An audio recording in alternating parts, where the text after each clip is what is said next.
আসসালামু আলাইকুম ফ্রেন্ডস। আজ আমি কচুরমুখির একটা দুর্দান্ত স্বাদের রেসিপি নিয়ে চলে এলাম।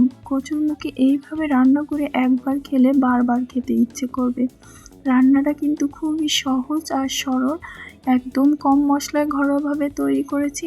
তোমরা একবার দেখলেই পারবে। তো কচুরমুখি নিয়ে নিয়েছি এখানে আমি প্রায় 500 গ্রামের মতো, আর তার খোলা ছাড়িয়ে নিয়েছি। এই দেখো, আর কচুরমুখিগুলো কিন্তু বেশ ভালো ধরনের কচুরমুখি ছিল, অল্প জালেই সিদ্ধ হয়ে যাবে এমন কচুরমুখি। তো অনেকে তোমরা এটাকে কচুর গাঠিও বলো। তো নিরামিষ এই কচুরমুখি বা গাঠি খেতে কিন্তু খুবই ভালো লাগে। তো আমি আজ কিন্তু অন্যভাবে রান্না করব, যেটা খেতে আরও সুস্বাদু হবে। তো তোমরা এখানে কচুরমুখিগুলো এইভাবে কেটে নিতে পারো, মানে যতটা সম্ভব পাতলা করে ছোট করে কেটে নিতে পারো। এর কোনো সাইজ এখানে দরকার নেই রান্নার জন্য, যার যেমন সুবিধা সে তেমন কেটে নিলেই হবে। শুধু ছোট করে কেটে নেবে যাতে দ্রুত সিদ্ধ হয়ে যায়। তো রেসিপিটা একদমই সহজ সরল আর স্বাদে অসাধারণ হবে। তোমরা যে কেউ চাইলে তৈরি করে নিতে পারো। তবে বন্ধুরা, তোমরা যারা চাইছো এরকম সহজ সরল রেসিপি আর স্বাদে অসাধারণ হবে, তারা যেমন খুশি তেমন চ্যানেলটিকে সাবস্ক্রাইব করে রাখতে পারো। পাশে থাকা বেল আইকনটিকে প্রেস করে রাখতে পারো, যাতে পরবর্তী ভিডিও আপলোড হলে তার নোটিফিকেশন সবার প্রথমে তোমাদের কাছে পৌঁছে যায়। এছাড়াও ভিডিওতে এ পর্যন্ত এসে যারা এখনও একটা লাইক দাওনি, প্লিজ একটা লাইক দিয়ে পুরো ভিডিওটা কন্টিনিউ করার অনুরোধ রইল। তো দেখো, তোমাদের সাথে গল্প করতে করতে এদিকে আমার কচুরমুখিগুলো পাতলা পাতলা সাইজ করে কেটে নেওয়া হয়ে গেছে। আমি আগেই বলেছি তোমরা কিন্তু তোমাদের সুবিধা অনুযায়ী কেটে নেবে, কোনো সমস্যা নেই। এখন কচুরমুখিগুলোকে একটা প্লেটে উঠিয়ে নিয়েছি। আর এইভাবে রান্না করে আমি জানি অনেকেই খাও না।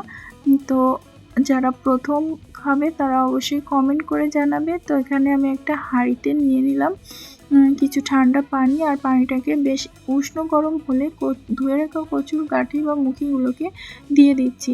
তো এরপর দিয়ে দিলাম বেশ কিছু কাঁচা মরিচ, দিয়ে এখন এর ভিতরে দিয়ে দিচ্ছি স্বাদ মতো লবণ। আমি কিন্তু পুরো রান্নাতে যে পানিটা ব্যবহার করব সেটা একবারে দিয়ে দিয়েছি।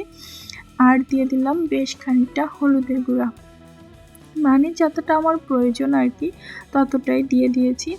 আর এখন একটু নেড়েচেড়ে সমস্ত কিছু মিক্সড করে নিয়ে এটাকে ঢাকা দিয়ে রেখে দেব, যতক্ষণ না কচুরমুখিটা ভালোভাবে সিদ্ধ হয়ে আসে।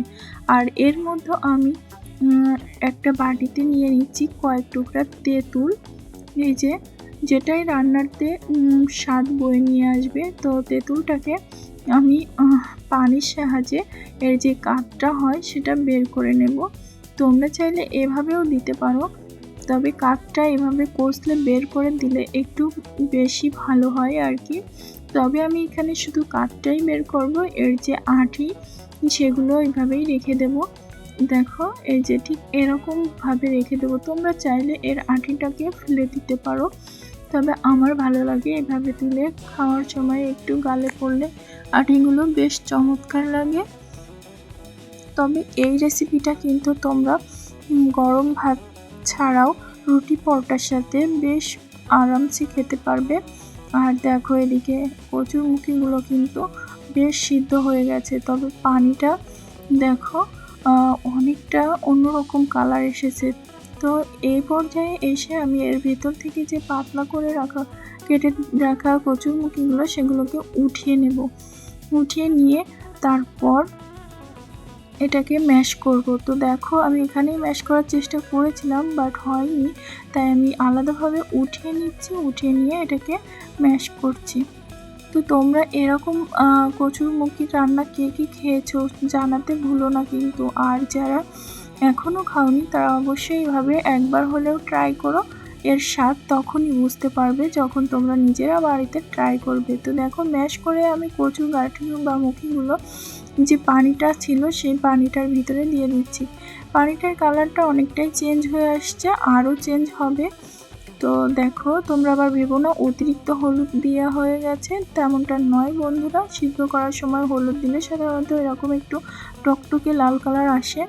তো দেখো, এই যে হলুদ দেওয়ার পর মানে ম্যাশ করা কচুরমুখী দেওয়ার পর এরকম একটা পর্যায়ে এসে গেছে। এরপর যে কাপটা ছিল তেঁতুলি সেটা দেওয়ার পরে তো কালারটা আরও চেঞ্জ হয়ে গেছে, তোমরা দেখেই বুঝতে পারছো। এখানে টারমারিক অ্যাসিড আর হচ্ছে কচুতে থাকা যে অ্যাসিড আছে সেটা বিক্রিয়া করে কিন্তু এরকম একটা পর্যায়ে চলে এসেছে, তোমরা দেখে বুঝতে পারছো। এখন কিন্তু কালারটা দুর্দান্ত এসেছে।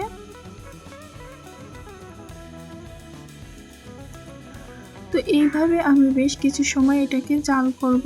আর অন্যদিকে একটা ফ্রাই প্যান নিয়ে নিচ্ছি আর এখানে দিয়ে দিচ্ছি পাঁচফোড়ন আর দিয়ে দিচ্ছি সাদা জিরা, আর এখানে আমি শুকনো মরিচ দিয়ে দিচ্ছি। দিয়ে এইটাকে শুকনো খোলায় ভালো করে টেলে নেব।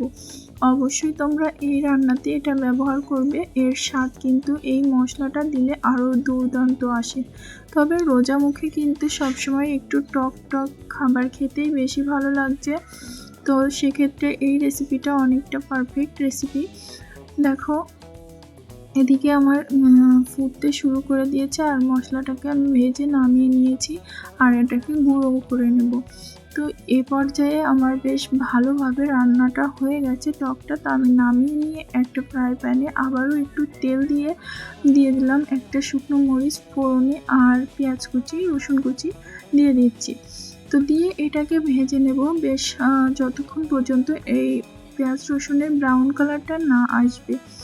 অবশ্যই এইভাবে পেঁয়াজ বেরেস্তা বা ফোড়নটা দিতে হবে, এটা অনেকটা টক ডালের মতো হবে। তো এইভাবে রান্না করলে কিন্তু খুব ভালো লাগে। তবে এই রান্নাটা আমি আগে জানতাম না, এটা আমার শ্বশুরবাড়ির এলাকাতে বেশ প্রচলন আছে আর আমার হাজব্যান্ডটার তো অনেকই বেশি পছন্দ, তাই এই কয়দিনে কয়েকবার বানিয়েছি। তো ভাবলাম তোমাদের সাথেও একবার শেয়ার করি। যারা জানো তো জানো, যারা না জানো অবশ্যই একবার ট্রাই করে দেখো, খেতে মন্দ লাগে না। বিশেষ করে ডালের সাথে এরকম একটা রেসিপি বেশ মজাদার হয়। তো এরপরে ফোড়নটা দিয়ে আর বেশি সময় নাড়াচাড়া করব না। তো নামানোর 2 থেকে 3 মিনিট আগে যে ভাজা মশলা রেডি করে রেখেছিলাম সেটাকে দিয়ে দিচ্ছি। ভাজা মশলাটা আমি সম্পূর্ণ দেই নাই, এখানে অতটা লাগবে না, যতটুকু প্রয়োজন ততটুকু আমি দিয়ে নিয়েছি।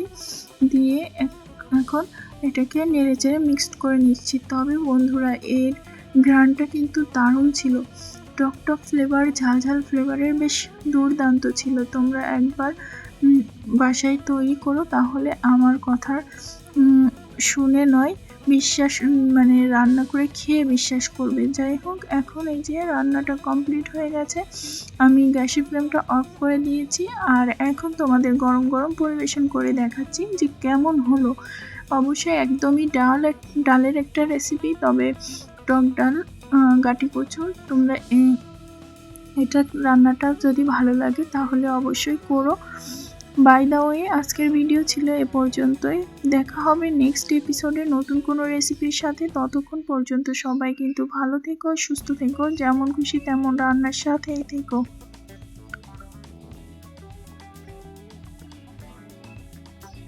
পুরো ভিডিওটা দেখার জন্য সবাইকে ধন্যবাদ।